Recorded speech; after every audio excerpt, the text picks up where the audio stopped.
Okay, this is your weekly video diary. This is what the greenkeepers have been up to at Orsett Golf Club.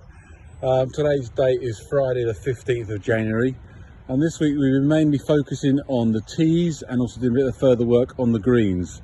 On the tees, what we've been doing basically is dressing out and aerating all the tees. They've received a lot of play over the Christmas period. There was lots of divots and sort of worn areas.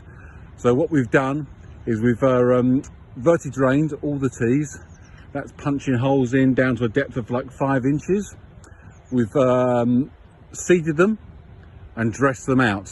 We haven't fertilised them yet because the plant doesn't need anything to grow. Right now the plants are not growing. But we've basically prepared the tees for recovery in spring. And we've had to do this all by hand because of the wet weather. We can't use machinery on the golf course that we'd like to. So it's a lot of manual work. In casting the top dressing and putting the sort of seed down.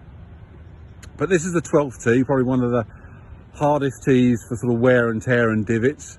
And this is the tee after we have divoted and worked in all the dressing.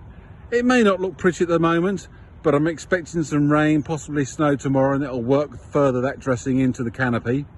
And 2 or 3 weeks time, we should have a sort of good looking tee. We decided to do this work now because there's no play. We could have about 5 weeks of recovery before we see any golf back on the golf course.